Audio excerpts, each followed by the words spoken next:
Na mga Zamboangueño, ketamira ka naton, aquí na Zamboanga, ina otro parte del mundo.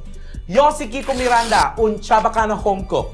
For this episode, we will be elevating one of our favorite barter finds, which is Maggi Kari. Join me as we discover 8 different ways of cooking Maggi Kari. Venaya, kusi kita! This is the Chabacano Cookbook.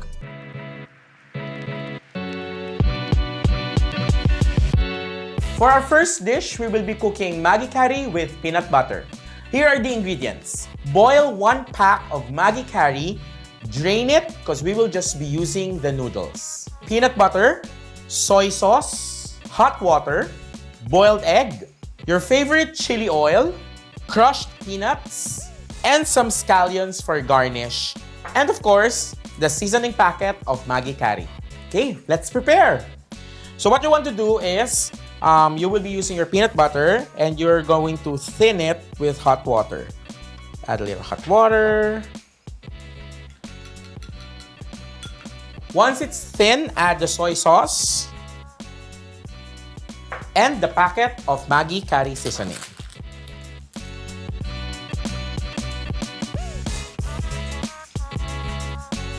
Stir well.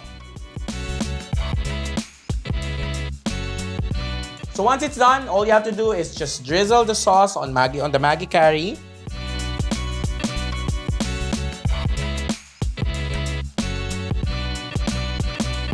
Mix it.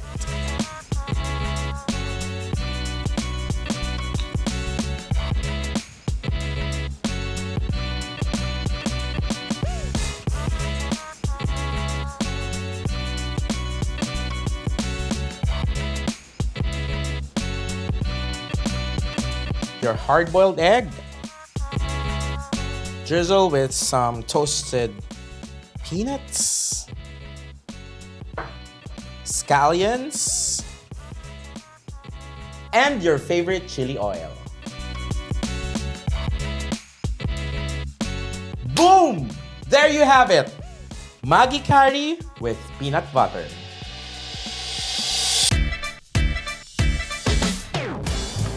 Taste test!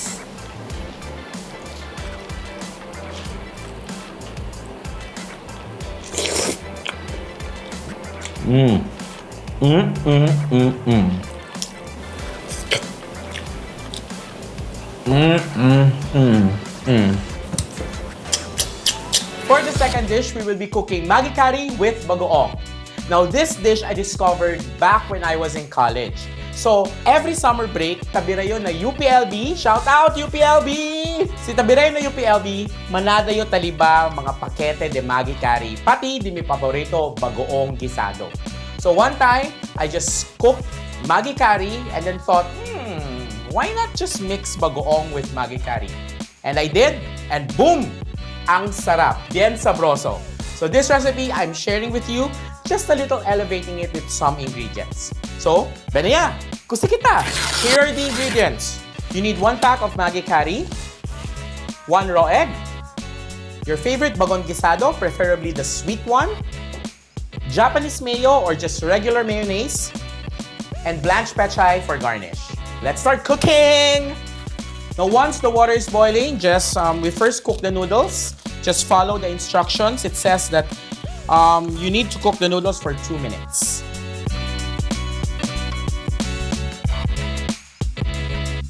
Once the noodles are cooked, just separate the noodles and put it in a separate container.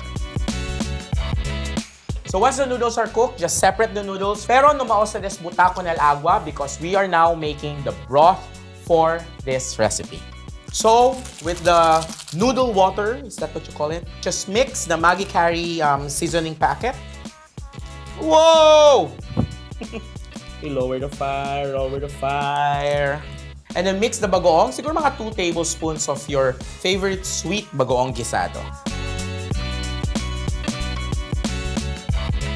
And just add your Japanese mayo or regular mayo for that extra creaminess to the broth.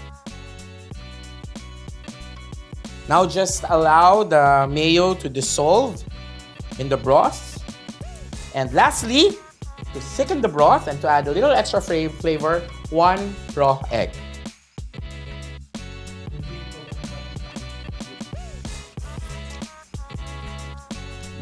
It needs more bagoong. Can I ask for more bagoong? Hindi lumilitaw yung bagoong. Okay. Taste test.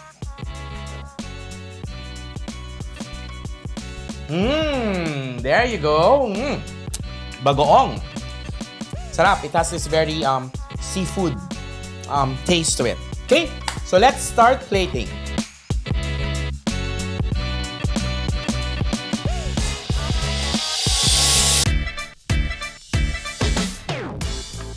Taste test.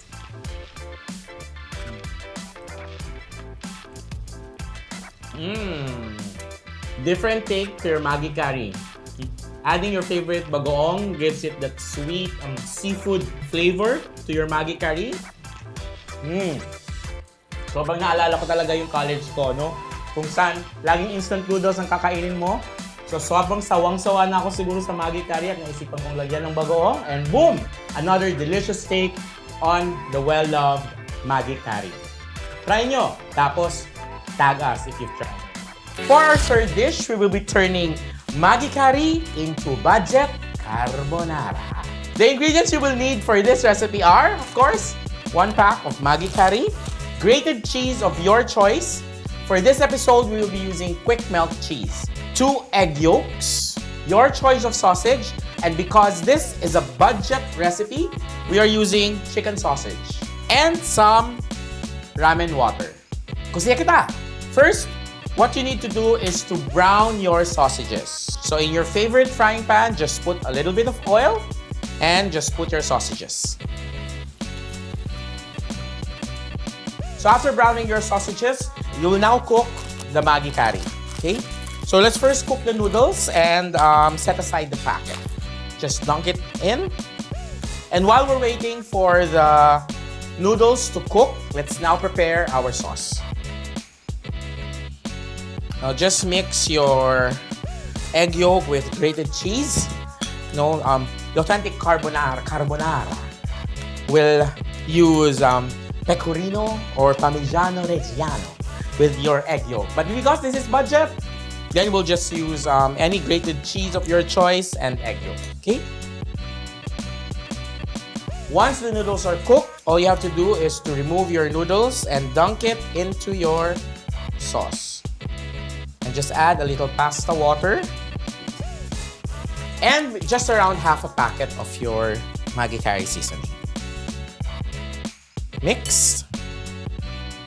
And once the sauce has cooked, the egg, the cheese, and they all, just blended together with the noodles, you're now ready to plate. Let's elevate the budget carbonara with parsley.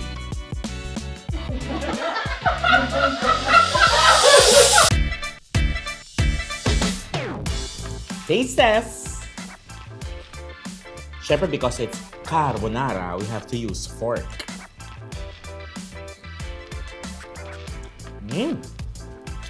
Not bad. Cheesy, creamy, with a kick of the Maggi Kari seasoning. Good, not bad. For a budget carbonara. Try it and let us know what you think.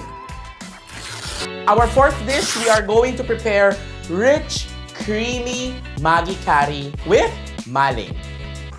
Now, maling is our version of spam here in Zamboanga. Antes, may spam. Mga ken lang ka pwede man afford spam, akil mga chene, pamilya abroad. They send their balikbayan box and there they have spam. But here in Zamboanga, this is our favorite brand of luncheon meat, maling. And this is my favorite ulam for my baon. So here are the ingredients for the rich and creamy Maggi Kari. Of course, you need 1 pack of Maggi Kari. You will need at least 1 cup or 1.5 cup of evaporated milk. Then you will need condensed milk. You will need lots of grated cheese of your choice. Of course, some slices of maling, egg, and scallions for garnish. Benya, kusiya kita! So first, we will be frying your maling.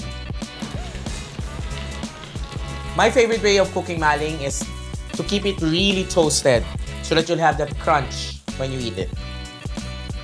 I was supposed to be your spam, but you chose the maling tao. Hey! And once you reach the perfect brownness, you can just set aside your luncheon meat. And now it's time to cook the noodles. Now for the broth, we will be replacing water with your evaporated milk para mas rich and creamy siya. Let's bring our evaporated milk to a boil. Open your pack of Maggi Kari. Once it boils, we will now add the Maggi Kari seasoning packet.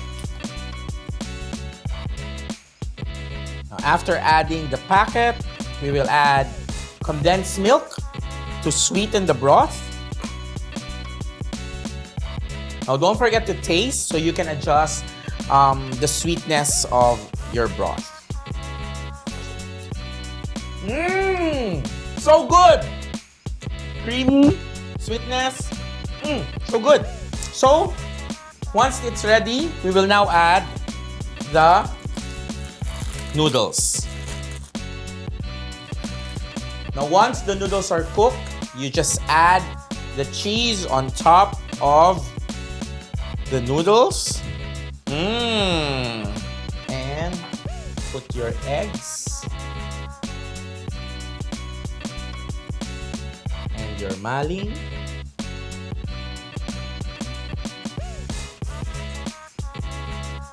And there you have it, your rich, creamy, cheesy Maggi Kari con maling. Taste test! So I imagine this creamy, cheesy Maggi Kari, you can cook this for like quick midnight snack. It's so good. You know, when you add the condensed milk, that sweetness to the Maggi Kari makes it even better. And of course, the cheese. Maling, I love it. Try it, and I promise you, you're gonna love it. For our fifth dish, we are going to turn Maggi Kari into Tom Yum. For our sixth recipe, how are we going to turn Maggi Kari into laksa? For our seventh recipe, it's Maggi Kari pancake.